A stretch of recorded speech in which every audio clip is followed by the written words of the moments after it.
Well done, my friend. Ah, and you've collected the blood sample. Excellent. Here's your reward, plus a nice bonus for a job well done.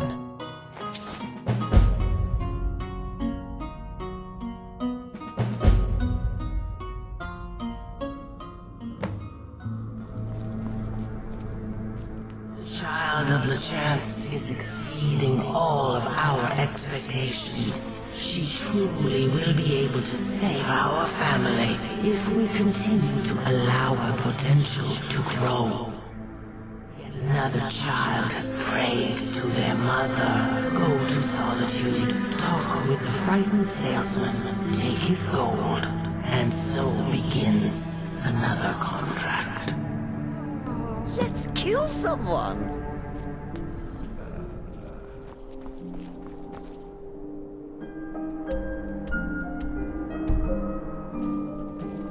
Solitude, oh.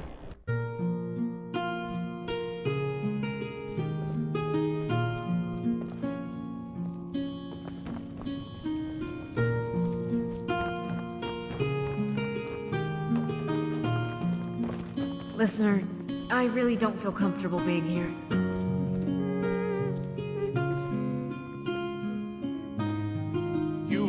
You have to help me. What do you need, friend? Someone is trying to kill me. I think he's a vampire. Why would a vampire try and kill you? I have no idea. He's been following me for the past several months as I've traveled Skyrim. Where is he now? I lost him in Falkreath. I paid a guard to sneak me out of the city during the day. Okay. Did you happen to notice where he was staying in Falkreath? There was an enclave almost directly west of the city. Wait, I know you. Time to go.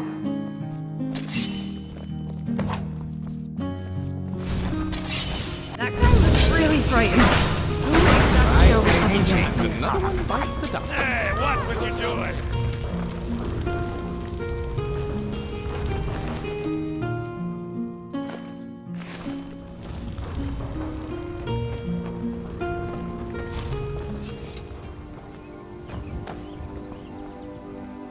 Oh, hi, listener. So, we heading down to Falkreath and hunting some vampires? What? Why not?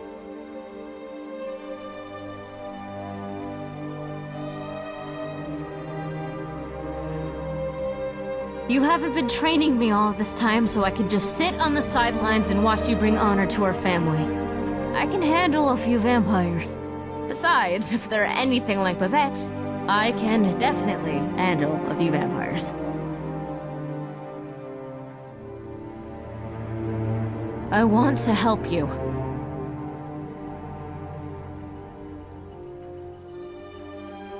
What could possibly be more important?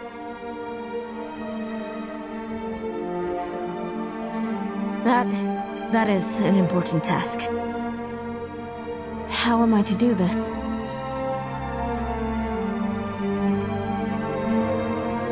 What's a silencer?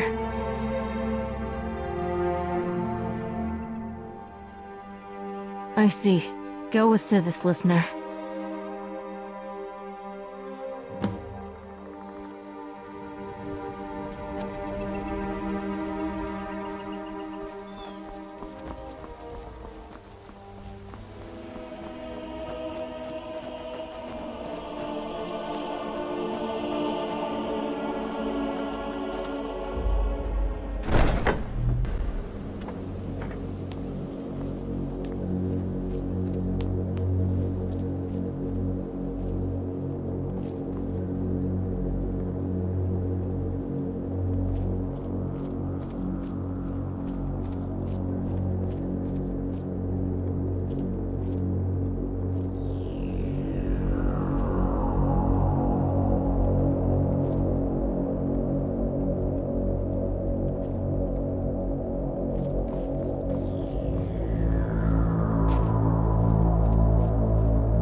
2nd of 1st Seed, 4th Era, Year 18. Corinth, this place will be the home that Shade and Hulk can never again be.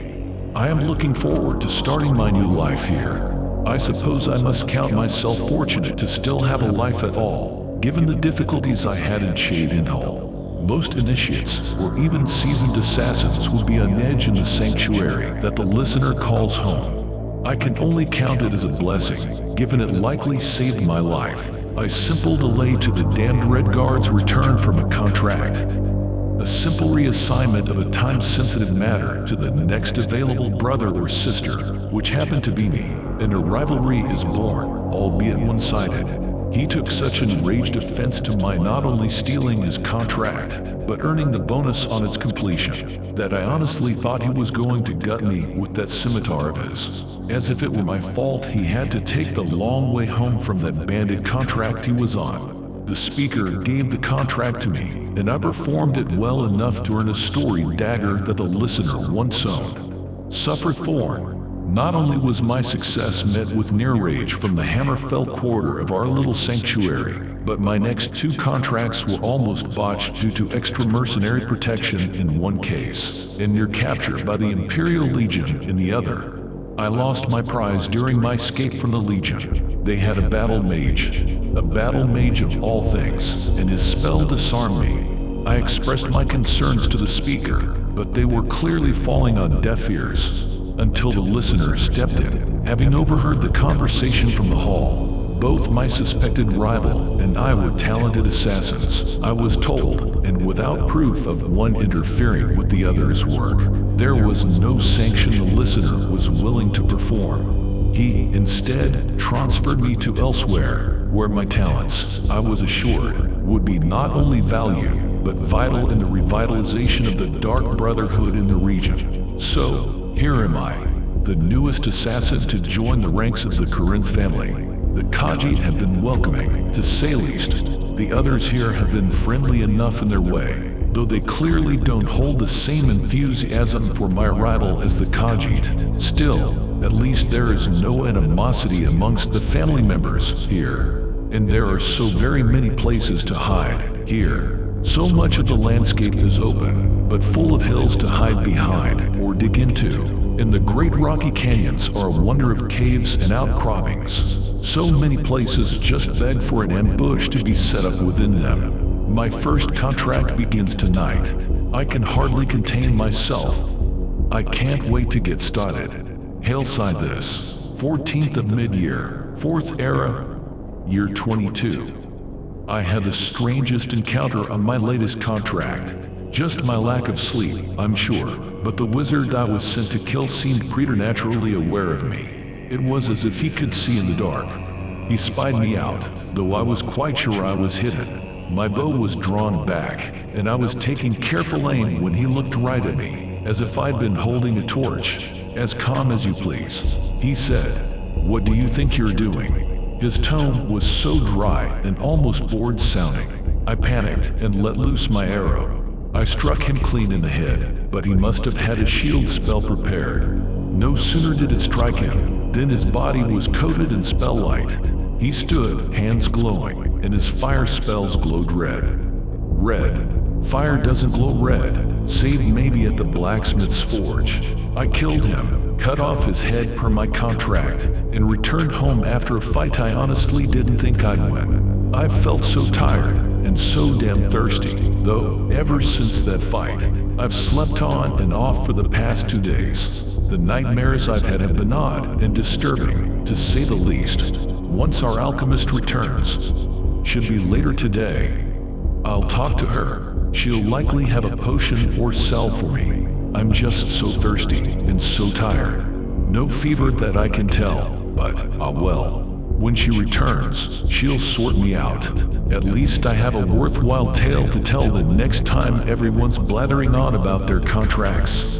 15th of mid-year, 4th Era, Year 22. Enter the Raven. Our alchemist returned and brought with her a new initiate. A young Denmer boy called simply the Raven. I hate drama for its own sake. Imagine, therefore, my joy at being introduced to the new brat prince, as he knows the old ways better than most. He studied at the feet of not only a speaker, but the very listener in shade and all. Eyes wide, the youth parted his still to soft lips in an odd manner, and then proceeded to flood me with questions about the truth behind the 5 tenets, the massacre some 20-odd years earlier. Before I was even in the order, mind, and what life and killing were like in the Imperial province. It was all very tedious, the way many men speak about having a younger brother always hanging about. His still in flux voice was the sound of an axe struggling to free itself from a tree. High, sudden, shrill, and squeaking. After my private conversation with our newly returned expert, I guzzled a potion which he provided me and began to feel better. Well enough, in fact, to seek out our family's head for a new contract. It proved to be life-altering, or perhaps life-affirming would be more appropriate. Usha and Owa, twin Argonians, wanted for recalls what? We were contracted to end their miserable lives, and I am only too happy to oblige.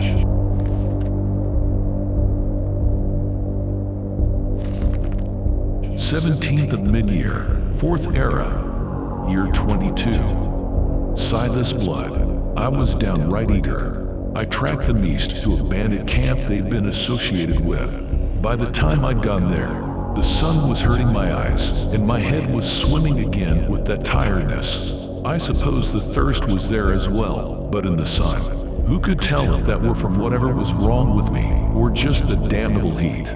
I have no real memory of the camp, other than a few snatches of combat. It ended with me interrogating what, apparently, was the only survivor of the camp. Tired I may be, but I hadn't forgotten how to fight, it seemed. He went from intimidated to calm and cooperative in what seemed like an instant. He even drew me a map of the easiest way to follow the back trail of my fleeing quarry.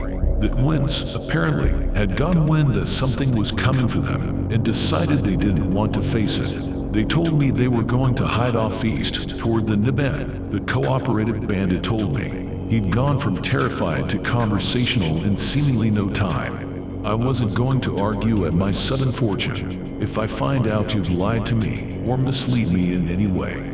I let my voice trail off, letting my thread bloom in his imagination. He looked surprised, almost hurt.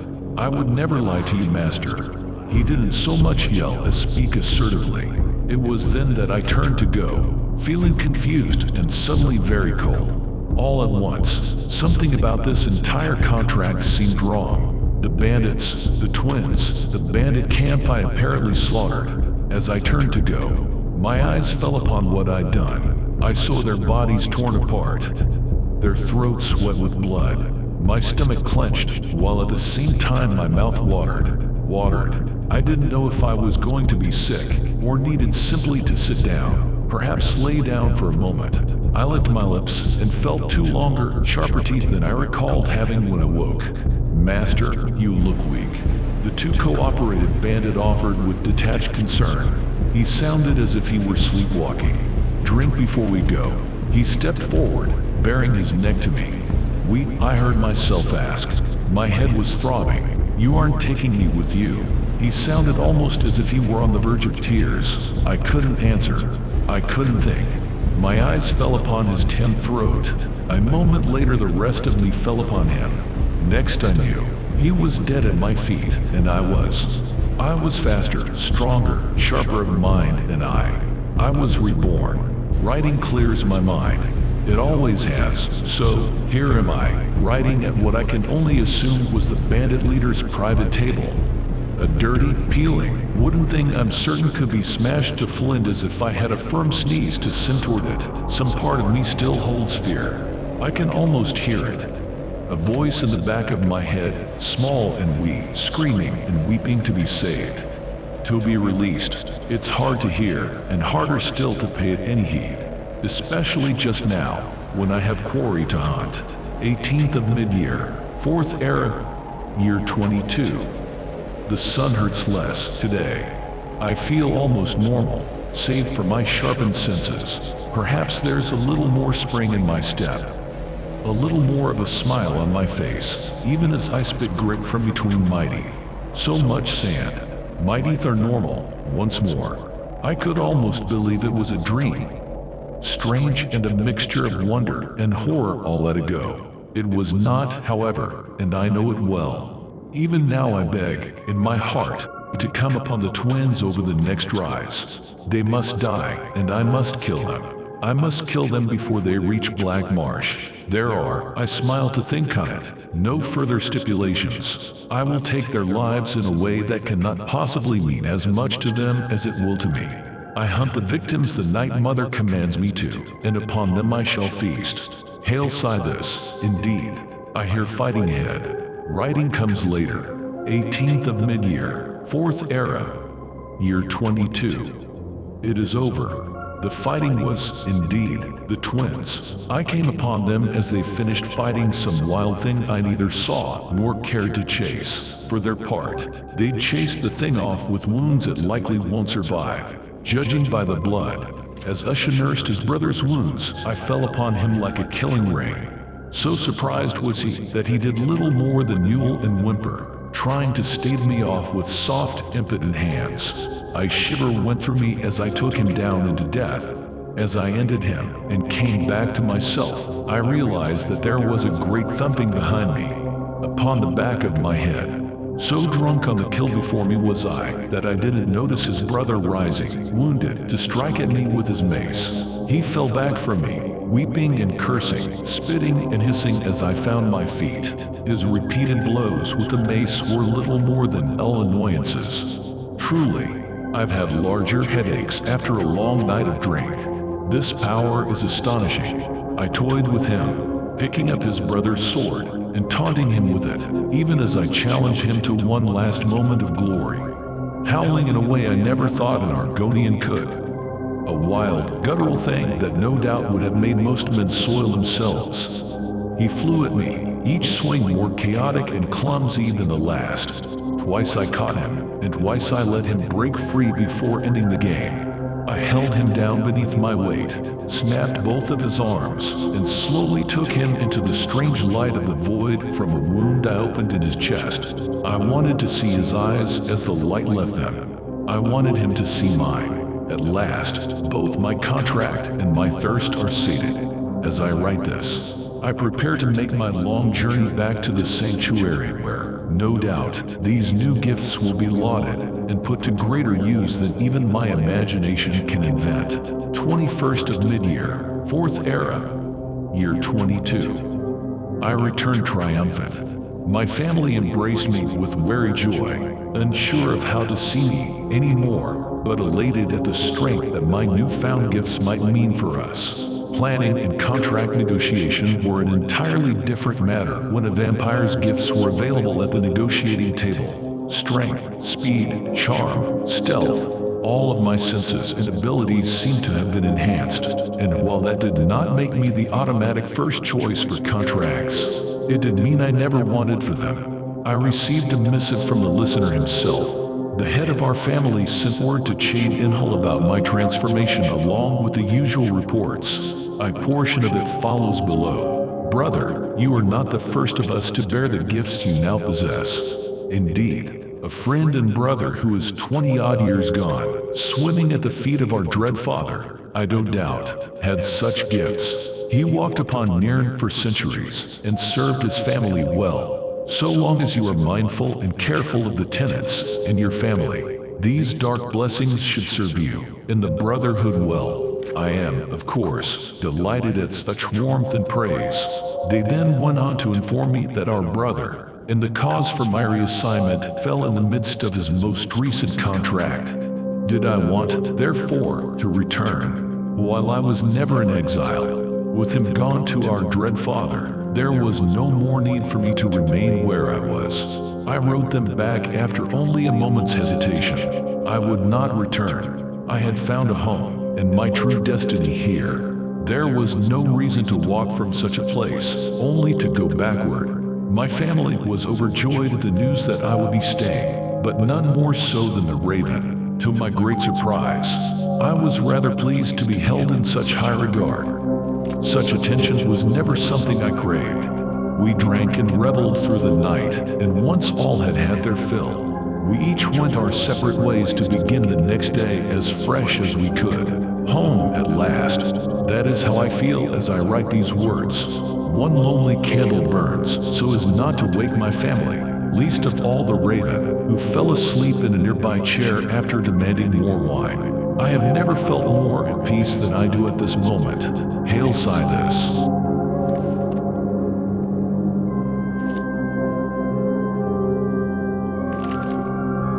12th of Sinshite, 4th Era, year 22. As I read the last words I wrote in this journal, I am struck by one thought above all others. Certainty is a sin dune, reality the wind, and the wind is made for one purpose only. It's an old Khajiit proverb the brothers quote at least thrice a week. Still, I cannot help but feel my blood alternately freeze and boil when I see the scope of what has happened. The reason I had to creep back into my own home to recover my journals and the rest of my meager belongings. The reason I must now flee from the only place I can ever remember being truly contented.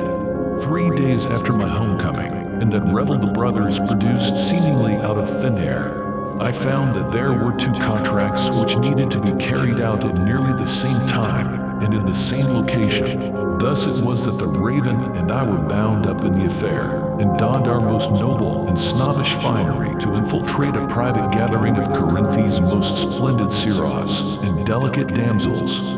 The first of the great surprises that night, and by far the most pleasant, was the discovery that the Raven was not a pretty Dunmer boy barely out of his clouds, but a beautiful, if small-breasted Dunmer woman. She met me at the gathering with her hair bound in a bay Yewelid snood, wearing a dress which made her look as if she were not merely visiting nobility, but rather were the reason for the party itself. Some nobleman's daughter at last eligible for betrothal or marriage.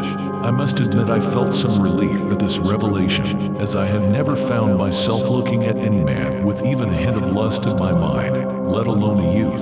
The look upon my face amused her mightily, and she knew, in the maddening way women always have, exactly what I had been thinking. She chided me in the way a lover or a wife might chide her man, which only further solidified our ruse in the minds of those around us. We had time before the contract was to be carried out, and so we did as one should at such a gathering. We smiled, laughed, agreed with the opinions of the crowd as a whole, and we danced. How we danced. The contract called for the personal drivers of 2 powerful families, both present at night, to be sent to Silas with false evidence planted on each. The evidence would have pointed to the driver at the least, and the master by extension, as liars, thieves, and conspirators in murder. Who were they meant to murder by this conspiracy? Who did the evidence point to as the intended victim? Why, the employer of the other contract, of course. Politics are an absurd game, indeed. Each employing nobleman was secure in his cleverness, and each was blissfully unaware of his rival's plans. Between them, 2 men would be dead, and each noble employer would be carted off to whatever prison nobles and merchants wind up in. Raven, whose given name, she told me, was Alavis, and I went our separate ways at the appointed time. I came upon the wretch sleeping in the peak seat of his master's coach. Though I found it a waste of a good meal, I stabbed him in his throat, killing him, then planted the false evidence in his shirt before stabbing him again. Through fabric, falsehood, and flesh, upon examining him, they would be unable to miss the blood-stained note, and the fun would begin. Apparently, the contract concluded, I was on my way back into the ballroom when I heard the sounds of combat from the building's north side. In that direction lay the stables, and Raven's Mark. I ran, employing the gifts I'd been given, and found the Raven outnumbered and outflanked by annoyingly well-trained household guards. I flew at them, all of my considerable strength brought to bear, and fought them off enough for her, at my shouted word, to escape. She never hesitated. No sooner had I dealt with the other guards, than more came rushing from seemingly every quarter. I fought as long as I could, trying to escape at every opportunity I could find or create, but was eventually brought low. I thought I was dead. Perhaps that would have been best. I have one lucid memory after that, one moment of clarity before the end. I was behind cell bars, very close to them, though I was chained up. I would have been close enough to reach through, were I not shackled. I was being doused with cold sand, immediately after being struck repeatedly by claws and fire. The latter forced my mouth and eyes to open. More torturous still. These emitter wounds left my cell floor nearly coated in my blood from the innumerable shallow cuts prior to their firing. The chokes and lodged in places one would expect, given my open-eyed, open-mouthed, and open-wounded state. I cannot write further now. The memory is too fresh and far, far too painful. I'm going to hunt Corinth one final time before I take my proper leave. The nobleman whose contract the Raven failed to complete, he and his household will do nicely. His wife, his daughter, I shall make him watch as they slowly cut him apart under my direction. He, at least, will pay for this debacle. 21st of Sinshite, 4th Era, year 22. Enough time has passed. I've been able to think more clearly on events and how exactly it all went so tremendously wrong. I've thought of little else, truth to tell. As nearly as I've been able to gather, I was trapped in that cell for roughly a week. As I've said, my memory of the time spent behind those iron bars is fractured and full of brief snatches of memory. What I remember most clearly is swimming, no fighting my way up to consciousness as the sounds of combat ensued somewhere near at hand. My stomach lurched as I smelled the fresh blood on the floor. For once, it wasn't my own blood I was smelling. That smell could drive a man insane. The sounds grew louder, and at length I found myself staring at something I couldn't reconcile. A whip of a youth stood before my cell, backlit by the torches.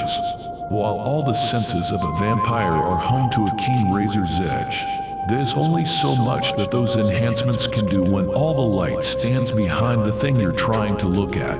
I watched as the youth sheathed either a short sword or long dagger, and then reached for keys. After trying several in a row from his giant brass ring, the youth eventually managed to unlock the cell door. This was my chance.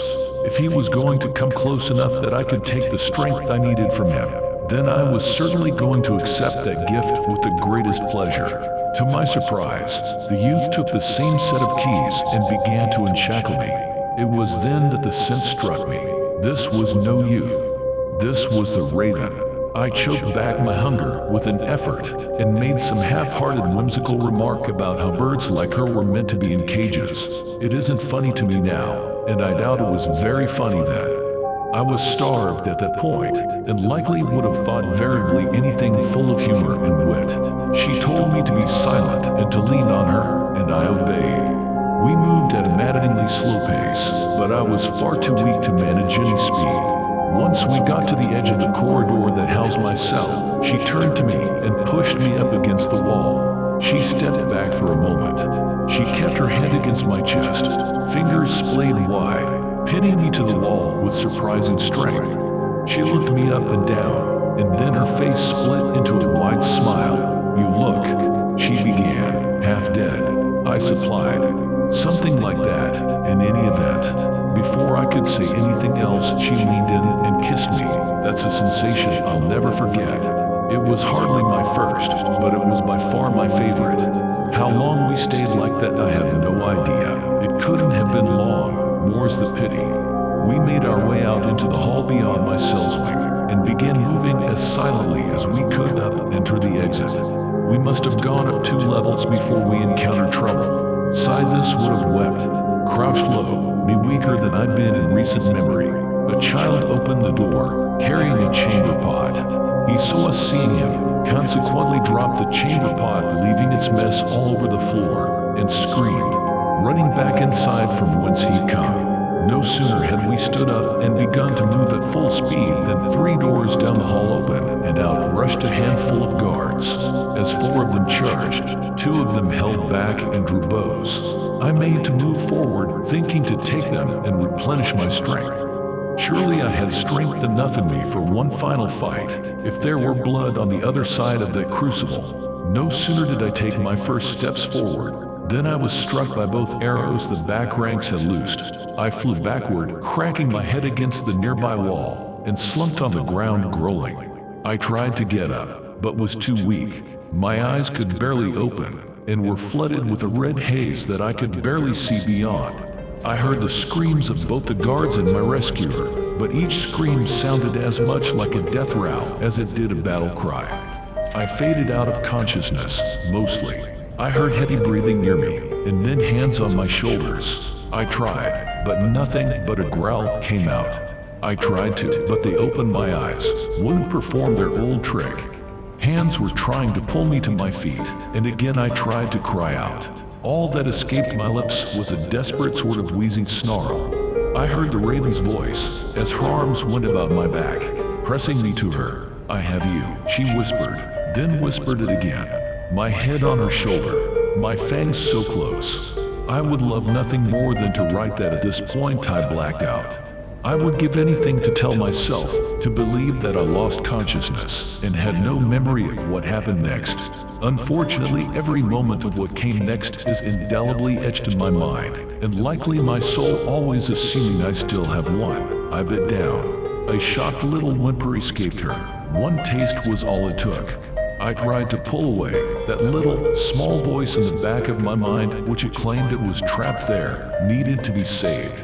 How it howled, screaming in my head as it tried to pull me back before it was too late. Just as before, I paid no heed to that voice. I took her into me, and she was gone before I'd fully registered it. When I was back in control, I felt amazingly strong again. I felt whole and hearty, strong and swift, and never more alone in my life than at that moment. I picked up one of the fallen guard swords, and holding the raven's body in one arm, I hacked my way out of that prison. It turned out I was interred in one of the noble's own houses. I marked the home's location in my mind as I stood on top of a nearby roof with my would-be rescuer. I would be back. I fled out of town and found a secluded spot to wait. I thought certain she would stand again. I thought certain she would rise, even as I had, full of thirst and weariness. 3 days passed, and she did not rise. I have no idea how I became a vampire, let alone how to make someone else into one. It isn't as if I had someone to teach me that. Still, I felt certain she would wait. I thought we would claim the road together, return to the sanctuary, and become an unstoppable force, always in the name of the Night Mother and our dread father. Fate, it seemed, had other plans. On the 4th longer day, when I could no keep the insects away without literally constant vigilance, I buried her. Burying her meant I buried everything. My entire life was over. I couldn't return to the sanctuary. I had broken a tenet by being the one who killed her. What's more, I didn't trust myself to go back there. I was quite certain that if I encountered any of them, I would have killed them. They should have known better. They either should have come in force or not at all. They should never, ever have allowed her to undertake such an absurd mission. Her death is on their hands as well, and there is nothing I can do to make them pay for their part in taking her away from me. They moved too haphazardly for me to do anything truly productive with regards to planning. I couldn't take them all on at a go, in any event, and if I picked one off, it would immediately alert the others. Given time and observation enough perhaps, thinking these long thoughts, I realized something else. I wanted to live, else I would simply have walked in there sword drawn and killed everyone I could up until they finally pulled me down into the void. The Dark Brotherhood took any semblance of life I had planned and left a desiccated husk, just as I had done to my pretty bird. My raven. I'll head east, I think. Another province may make a difference. Another landscape will be interesting and new, and may allow me to make something interesting and new of my life. All that I knew was gone, or rendered inaccessible to me. I entered the sanctuary long enough, and by stealth, to gather a few things, as I've said in earlier pages, and that will be the last time I see it, or any other sanctuary, I suppose. Hail this, and farewell.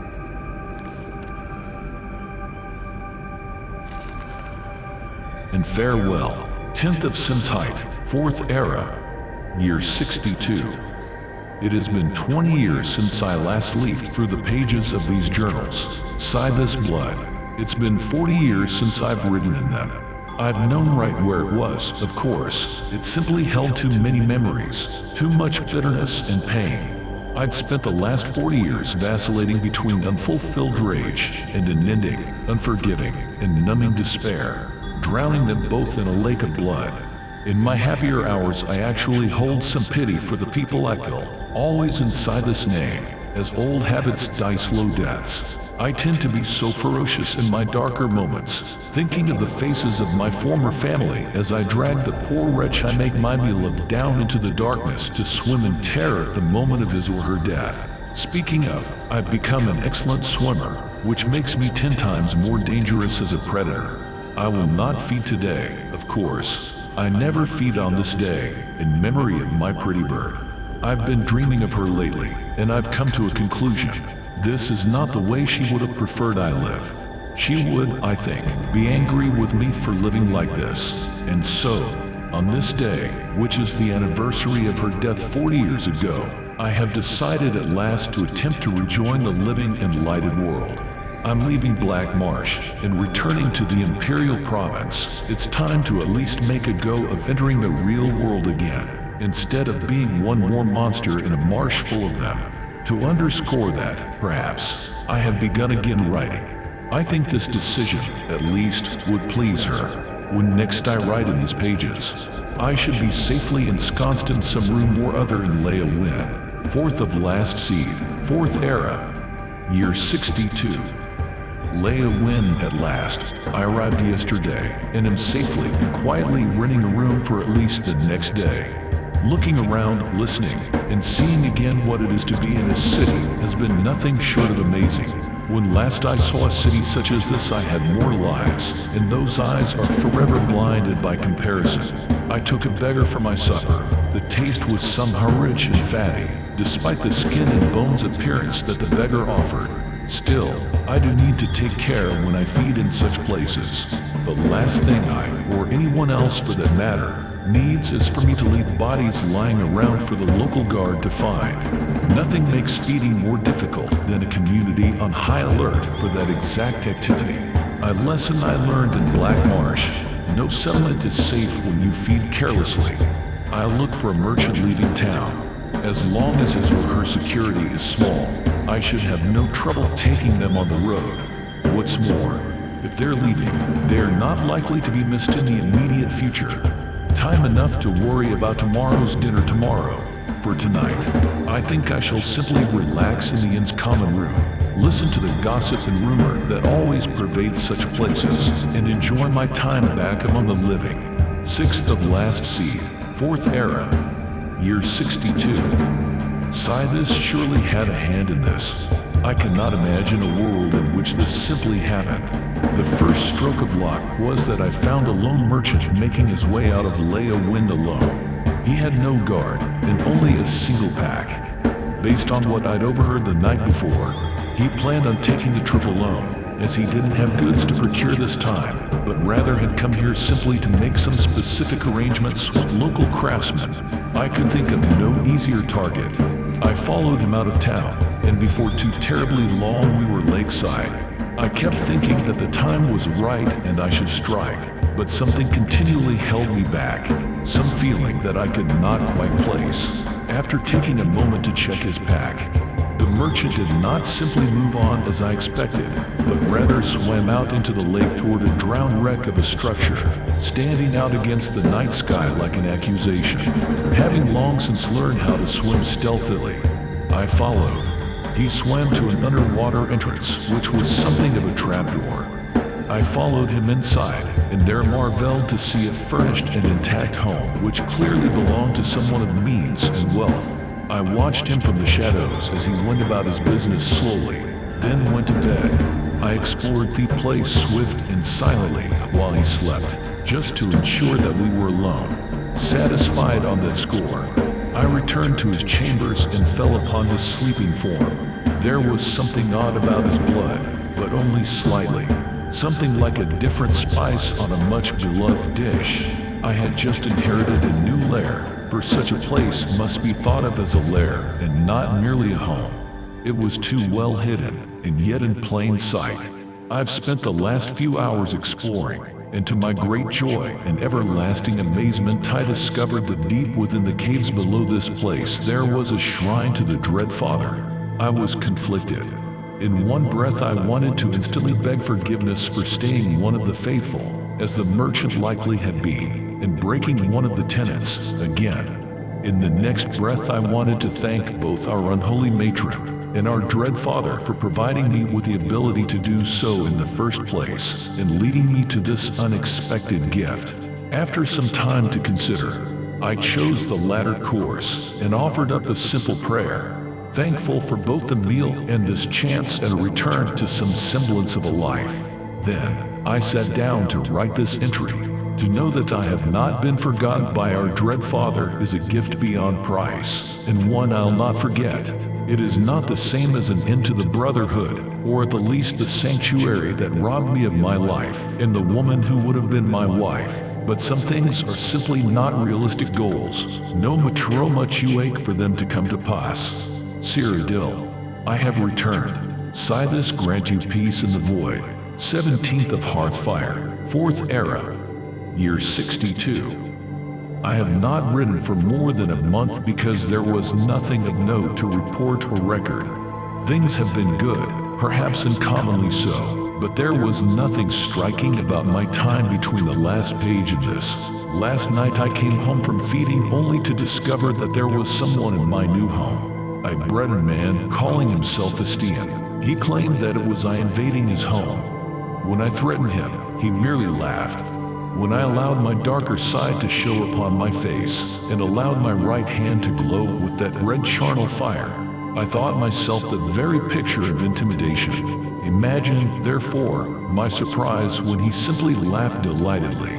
He stood from my chair, no less, and brought up his own right hand to cross over his chest as he bowed. As he did so, that same right hand began to glow with the same red light as mine. He, too, it seemed, was a vampire. The story he told me, once we had calmed ourselves sufficiently, was that the merchant I had slain to claim this place was, in fact, one of his servants. But he could always get another. He was only too happy to lend another vampire aid and succor in his time of need. It was only the lack of word from his servant that drove him to come investigate for himself. While he doubted something as simple as bandits would have taken out his underling, absolutely anything was possible, and so he thought to pick up the trail. Here, as often happens, apparently, we spent hours speaking of what we'd done, where we'd done it, how we came into the blood, and so on. His tale was remarkably simple, or so it seemed. He'd been the pauper heir to one of the many noble houses back home which had fallen victim to some conspiracy or other. His family's wealth was gone, and their home had turned into something old and decrepit with no servants to clean it. He'd grown up in the most lavish slum, as he put it, you could ever imagine. When his last servants had all either died or been hired away, he was left alone and uncertain as to what to do. He'd been considering selling the manor and using the money to leave Wearist entirely, though he'd no idea where he might go if he went abroad. A knock upon his door changed everything. A fellow noble who, it transpired, was also a vampire came to him and offered the simplest of salvations. He had means, but needed servants who were mortal. He needed no one to cook his meals or wash clothing, but rather needed someone to manage business in the sun so that he didn't have to. In return, there would be food, training, opportunity, and perhaps, just perhaps, a darksome gift, and passport on the bloody road. He accepted instantly. That was 45 years before this meeting. I told him how envious I was of them, and he laughed. He asked why, and I voyaged on the tale of my own becoming, leaving absolutely nothing out. It was as if once opened, the tale would not be stopped, the river would not be dammed. When I finished my tale, he was silent for a very long time. Finally, he stood and walked toward me. You think revenge is beyond your grasp, and I shouldn't wonder at that. It is a daunting task, to be sure. He was standing over me now, his auburn hair hanging down around his face, driving in the shadows so that only his eyes were clear. I nodded and looked away from them. It was impossible, I told him. One could not take revenge upon an entire organization and hope to succeed. I wasn't looking at him, but I could almost hear him smile. I know that sounds strange, but I can only say that it felt like a subtle chime hung in the air, and looking back up into his face, I could see him smile despite the shadows. He reached down with his right hand and said, "Give me a hand, brother, and come with me. I have something to show you." I did as he asked, and we walked down to a place I knew well, though he couldn't have known it. He took me down to the secret shrine, and when I protested that I'd already been here, he simply held up a hand and asked me to wait. With the sort of immense strength that only one of our kind could possess, he removed a rock from the back corner of the chamber. Beneath it, he opened a small chest and drew out what I had first mistook to be the shrouded armor of the Brotherhood. As he walked around and brought it closer to me, I realized that it was not black, but a deep stained crimson, the color of blood. I asked him what it was. He smiled at me and said, "This, brother, is yours. I do not think I have ever heard a tale which earned this uniform more fully than yours." I took it as he offered it and looked at it for a long moment, then back to him with an obvious look of confusion on my face. It was then and there that he told me all about the Crimson Scars, an order seated from within the Dark Brotherhood itself, but meant to destroy them and unseat them as the Black Hand of Tjalus. In this vision, the Dark Brotherhood would be replaced by the Crimson Scars in every respect, becoming the preeminent order of assassins, each member a vampire, and each bound in blood both to the Dread Father and to one another. The Brotherhood destroyed them almost to the last, but his master survived all, and slowly he has been rebuilding the Crimson Scars. Were I interested, it was more than possible that not only would I be able to join, but that I would be tasked with building a small cadre out of my home. Then, if we were all patient, and each did his or her part, the Brotherhood would fall, and we would take its place. It took me only a moment to think before I spoke. I was only too happy to be a part of such a vision. They were offering me the means for my revenge, and to ensure that such absurd missteps could not happen again. And so, 3 bells past midnight, on the 16th of Hearthfire, I was inducted into the Crimson Scars. Hail Tjalus.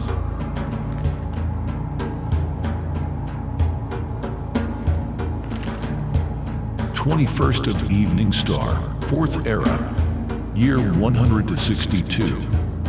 After spending nearly a century biding my time, inducting members, my children, if ever I could claim any, and picking targets for both Brotherhood contracts heard about in rumor, and Brotherhood members when such could be found and tracked, I have finally received word. We are to officially expand our influence to elsewhere. As I lived there for some time, I am best suited to oversee the operation, while our focus must, indeed, be on Dryadel, which is the center of the world. I am to begin sending agents down to the northernmost cities to see what there is to be seen. We are to probe, and at all opportunities, we are to either usurp the Brotherhood's contracts or kill its members, if such deaths can be done with guile and stealth. It is important, I am told, that they not know that it is we who move against them. As of this moment, the Dark Brotherhood has no idea of our existence. We are nearly evenly matched, by all accounts of their numbers and strength. Our master does not believe in fair fights. He prefers overwhelming force. This is a tactic I have been slow to embrace, but that is due to my own impatience at being so very close to our goals. I take some comfort in knowing that we are, in fact, actively moving pieces around the board, as the master puts it. I would love nothing more than to face my former family as they die for their role in my undoing, but their deaths are far more important than my greed. So long as their punishment is brutal and short, I can content myself with that, even if I am not there to see it. Sigh this, you see me and know that I am yours. I cannot ask for more. 3rd of Last Seed, 4th Era, year 188. It is with the greatest satisfaction that I write this entry. Word came from Master Blenwith. He's done it. The Warest Sanctuary is no more, It has been purged by an outside force, moving in the direction of unseen hands, and there have been no survivors. Now only a scant few sanctuaries remain in the world. They possess the Night Mother, but so very little remains of the misguided Dark Brotherhood. I would almost pity them for what's begun and what's to come. You don't pity the rabbit, though, do you? They run, scared, trying to hide themselves away in whatever warrens they left to them. But our whispers will find them out. It may take a year or a century. Time is the one resource we have in abundance. However, when we have washed their festering stench from Tamriel, we shall take up their mantle and become the true hand of the Dread Father. The Night Mother is still to be revered, of course, but her brood shall prove to be weak. Has already proven to be weak. They run and gather like any frightened quarry. Very soon, now, we shall begin the final hunt and drown their memory in a storm of red rain. Hail Silas, 29th of last seed, 4th era, year 188. Whispers, whispers, such sweet and excellent whispers reach Mire today. My old home, so long lamented and such the cause for bitterness, has been abandoned. My agents in Corinth report that it is without people, and that the few remaining survivors fled both it and the province over the course of the last several weeks. Raven, it is almost over now. Almost I have put paid to the murder they orchestrated in their pride and foolishness. Almost, you are avenged. All praise to our Dread Father, for he is surely with us.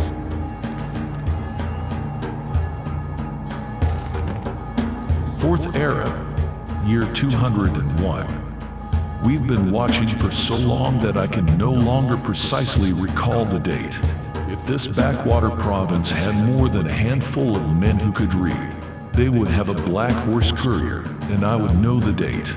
Some time ago I recall crossing into the new year, but if that was a day or 7 months I can no longer rightly recall. No matter, I can correct the date later when I am certain of it. In the end, this isn't the date that matters. That date, carved into flesh, written in crimsoning fresh from the death wounds of the new listener, that date will be recorded, and with a bloody certainty, at long last, the hour approaches. I am cold as I watch the events unfold before me. 1 year ago I was dispatched with my science first to Bravel, then Shadenhull, and at last Bruma before traveling on to Skyrim. We had heard whispers that the Dark Brotherhood's presence in Dryadel was no more, that they had all either died, abandoned the Night Mother and Dread Father, or fled north to Skyrim. This proved to be true, and we arrived in the north before long. Fresh whispers spoke of a jester carting his mother's sarcophagus across the province, but the rumors came too late to intercept what I suspected was the transport of the Night Mother herself. No matter. We found the full Creth Sanctuary. We witnessed a family in rags, by comparison, with only a few contracts between them. How the family has fallen. Word spread like fire in a wheat field that the Brotherhood had killed a prominent cousin to the Mede Emperor. Soon after, however, all I could have wished for came to pass. Praise Silas. I and mine sat hidden in the woods as the Penitus Oculatus themselves came to besiege and undo their little family. The Brotherhood was purged in fire. I myself witnessed the end of their wizard, who died surrounded in fire, frost, and failure, and was set out on display for all to see in that happy hour. The sanctuary burned, and still we waited. Our goal was the end of the Brotherhood. It being ended by our own hand was a tantalizing but secondary goal. When the fires died down, at last, I moved off to hunt, leaving my most trusted men behind to guard and to watch what they told me upon my return. What they saw, the few survivors, having fled or been away on contracts of their own during the attack, I should think, crept back inside. Before long, they loaded up a cart one of them had procured and set about hauling what must be the Night Mother off to the north. My men wisely chose not to attack them at this point. Our hatred of the Brotherhood is no excuse to risk harm to the unholy matron. She is blameless in this, for her children are grown and responsible for their own actions. They followed them into the Pale. one did at any event. A storm came, making it impossible to track them. And so, somewhere in the north lay the Night Mother's last deadly children. Just as she once did, I shall murder each of them, sending them to Sibyl's to prove our worthiness and devotion. It is his hand which has brought me this far. I am only too happy to show my gratitude. When next I write in this volume, it will be with a date, which shall live in infamy, crowning its detailed accounting of how the Black Hand earned its crimson scars. Night Mother, I am coming. Withered Black Hand, your time has ended. Hail Sibyl's.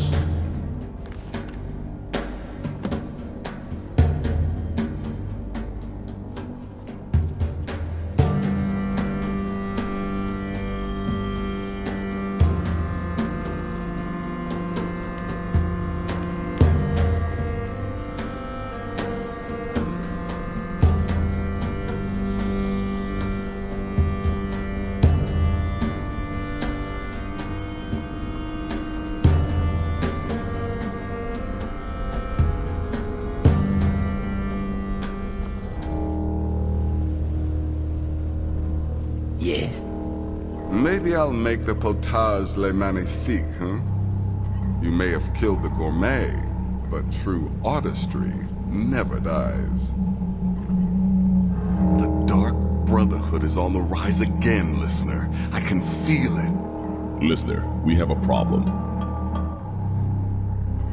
Oh? You first, listener. No.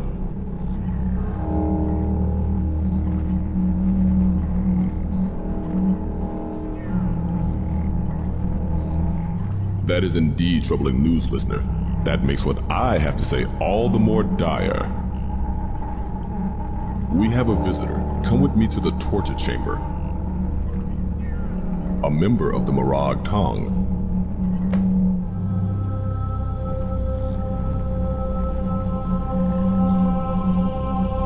Need something? What are you doing now?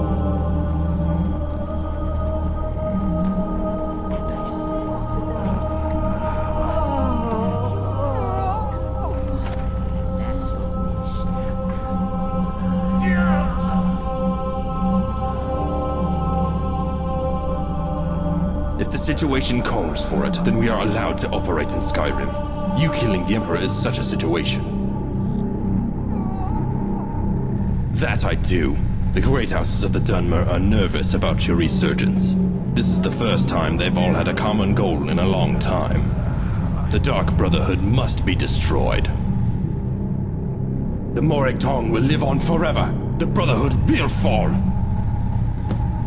You can't do this.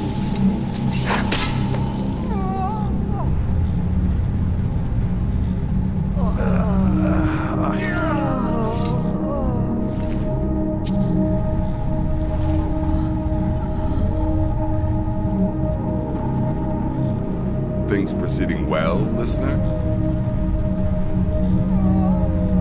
We are growing stronger every day, listener, but even we cannot fight a war on two fronts.